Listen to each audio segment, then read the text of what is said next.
네, ETF 시장의 투자 전략도 확인해보고 흐름 살펴보겠습니다. 대신경제연구소 문남중 연구원 나와 계십니다. 연구원님 어서 오세요. 네, 안녕하십니까. 네, 바로 자금 흐름 어땠는지부터 여쭤보겠습니다. 네. 예. 일단은 자산에 대한 유출세가 다시 한번 또 한 주 만에 나타났기 때문에 또 위험 자산을 손하는 성향 자체가 다소 낮아졌다고 좀 그렇게 보시면 될 것 같고요. 선진국 지역 같은 경우에는 특히 미국 지역의 자산 유출이 다시 전환되면서 선진국의 자산 유출 규모 자체는 33억 달러 정도 보였다고 보시면 될 것 같습니다. 신흥국 같은 경우에는 전주 같은 경우에는 소폭 유입세로 마감하는 모습이 나왔지만 일단 유입 규모 자체는 소폭이라는 점에서 일단 일시적인 경향이 높다고 그렇게 좀 보고 있는 상황이고요. 지역적인 특징을 좀 살펴본다고 하면 선진국 내 소유업 지역 같은 경우에는 최근 22 부양 기조로 인해서 또 경기 둔화 우려가 좀 완화된 부분들이 있었기 때문에 일단은 8주 만에 자산 유입세로 전환되는 모습이 하나의 특징이었다 보시면 될 것 같고요. 또 신흥국 내 라틴 아메리카 지역 같은 경우에는 최근 대선을 앞두고 변동성이 상당히 높았던 브라질 지역에 대한 자산 유입이 있었기 때문에 일단은 자산 순유입으로 전환되는 모습이었다고 보시면 될 것 같습니다. 브라질이 영향이 컸군요. 네. 일단 지난주 자금 유입이 높았던 ETF를 좀 살펴보면 일단 디렉션의 헬스케어 업종 ETF, 또 아이세어스의 S&P 500 인덱스 투자 ETF, 그리고 아이세어스의 국채 숏 투자 ETF로 일단은 에볼라 효과 및 어떻게 보면 업종 특성상 낮은 변동성으로 대표되는 헬스케어 업종에 대해서 좀 매수세가 많이 들어왔다 그렇게 좀 보시면 될 것 같고요. 자금 유입 하이 ETF를 살펴본다고 하면 아이세어스의 중소형주 ETF, 스파이더의 기술주 투자 ETF, 스파이더의 금융업종 ETF로 단기 급등에 따른 IT 관련주들에 대한 차익 실현이 좀 있었다고 보고 있고 또 대형주 중심으로 지수가 상승을 하다 보니까 일단 중소형주들이 소외를 받았기 때문에 관련된 ETF들의 매도세가 상당히 좀 두드러졌다고 그렇게 좀 보시면 될 것 같습니다. 일단 선진국 지역을 중심으로 글로벌 자산 ETF 자체가 좀 매도세가 나왔기 때문에 일단은 안전자산을 손하는 성향이 다시 높아졌다고 그렇게 좀 보시면 될 것 같고요. 특히 이머징 전반에 투자하는 GEM 지역 같은 경우에는 지금 현재 6주 연속 자산 유출세가 나타나고 있다는 점을 본다고 하면 일단 신흥국 시장에 대한 자산 매력도 자체가 상당히 낮아지고 있다는 부분들을 볼 수 있다 보시면 될 것 같습니다. 일단 글로벌 ETF 플로우 전체를 본다고 하면 결국에는 금주 예정된 미국의 FOMC를 통해서 자산 매입 종료를 시작으로 미국의 통화정책 정상화에 대한 부분들이 어느 정도 반영되고 있다 보시면 될 것 같고요. 네. 전반적인 큰 흐름을 본다고 하면 결국에는 글로벌 자금 동향 자체가 주식형에서 채권형으로 이동하는 모습들이 나타나고 있고 안전자산을 손하는 성향들이 지속되고 있다 보시면 될 것 같습니다. 그렇군요.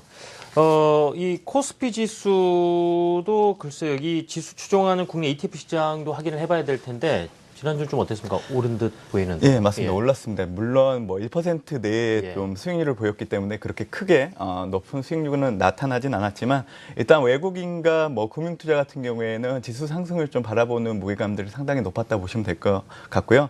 투신 같은 경우에는 좀 매수 강도가 좀 낮아지는 부분들이 있었지만 결국에는 좀 코스피 약세를 매수로 대응하는 모습들이 나왔고 개인도 투신과 비슷한 모습을 좀 보였다 보시면 될 것 같습니다. 일단 금주 같은 경우에는 사실 22의 부양 기조 자체가 글로벌 투자 심리를 좀 소폭 높일 수 있는 부분들이 있기 때문에 일단 시장 현상을 줄이고자 하는 미 연준의 코멘트까지 겹쳐진다고 하면 일단은 코스피는 하락 압력보다는 상승 압력이 좀 더 높을 걸로 그렇게 좀 보고 있는 상황이고요. 코스피 200 관련된 ETF 수익률 역시 상승 쪽에 방향을 두지 않을까 그렇게 전망을 해보고 있는 상황입니다. 그렇군요. 자, 이 섹터라든가 스타일별로는 어떻게 좀 변화가 있었는지요? 일단은 소프트웨어, 소비재 ETF 중심으로 좀 상승세가 두드렸다고 보시면 될 것 같고요. 네. 특히 스타일별로 본다고 하면 경기 민감 또 성장주 ETF들이 좀 높은 수익률을 보였다고 보시면 될 것 같습니다. 일단 카카오톡의 검열 시기는 있었지만 일단은 카카오톡 이상의 별 문제는 없고 또 3분기 실적에 대한 기대감이 좀 더해진 다음이 주가 상승을 보였기 때문에 일단은 동 종목을 구성하고 있는 타이거 소프트웨어 그리고 최근 LG 생활건강의 주가 상승률이 높은 부분들이 좀 반영됐기 때문에 일단 코덱스 소비재와 같은 업종들이 좀 두드러진 상승세를 보였다 보시면 될 것 같고요. 스타일 측면에서 본다고 하면 결국에는 현대차가 최근 3분기 실적 부진에도 불구하고 또 내년부터 중간 배당을 실시하는 등 그 배당 기대감 등의 최근 투자 심리가 좀 호전되고 있는 부분들이 확인되고 있기 때문에 일단 현대차 그 구성자산 비중이 높은 타이거 경기 민감 ETF 그리고 킨덱스 선장 대형 15 ETF가 3% 정도 좀 상승세를 보였다 보시면 될 것 같습니다. 그렇군요. 자, 이런 특징들이 조금 이게 바로 그 급변하기보다는 연결이 되지 않을까 싶은데 이 자산 시장의 핵심 이슈를 한 가지씩 정리해 보면서 또 시나리오별 전략도 한번 생각해 봤으면 좋겠는데요. 예, 일단은 뭐 20의 스트레스 테스트 결과 그리고 오늘부터 개최될 미 연준의 FOMC 회의 그리고 30일 날 열리는 일본의 BOJ 통화제 정책 회의가 뭐 네. 금주의 핵심 요인으로 작용할 걸로 그렇게 좀 보고 있는 상황인데요. 일단 22 같은 경우에는 뭐 130기 은행 중에 25개 은행이 좀 자본 기준을 충족시키지 못했지만 올해 들어서 상당수가 자본 기준을 충족한 부분들이 있기 때문에 네. 일단은 안도감을 좀 높이면서 글로벌 투자 심리를 높이는 데 좀 영향을 주지 않을까 그렇게 좀 보고 있는 상황입니다. 그리고 FOMC 회의를 통해서는 QE3가 종료될 걸로 그렇게 예상을 하고 있는 상황이고요.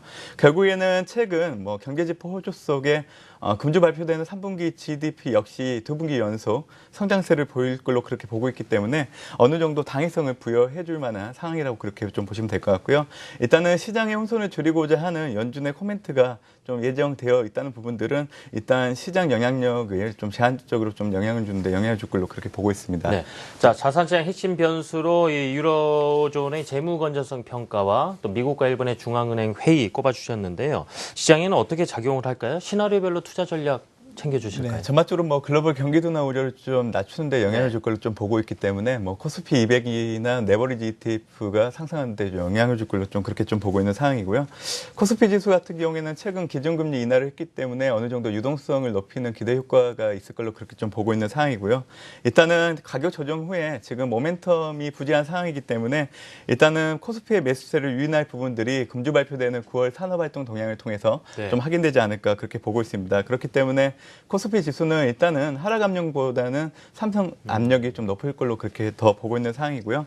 이번 주 같은 경우에는 지수 방향성을 놓고 본다고 하면 일단 상승 방향에 좀 무게감을 두고 있는 상황이고요. 예. 또 그동안 부진을 면치 못했던 현대차 같은 시가총의 상위 대형주 중심으로 좀 상승폭이 좀 높아질 걸로 그렇게 보고 있기 때문에 관련된 섹터나 스타일 비중이 높은 ETF 중심으로 대응하는 것이 유리할 걸로 그렇게 좀 보고 있습니다.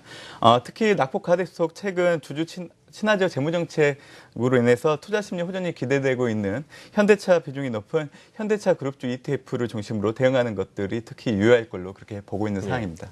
자, 일단 여러 가지 조건들을 봤을 때 지수가 상승할 가능성이 높고 그동안 좀 부진했었던 대형주 위주의 전략을 꾸려보는 건 어떤가 조언을 해주셨습니다. 대신경제연구소 문남중 연구원이었습니다. 연구님 감사합니다. 네, 감사합니다.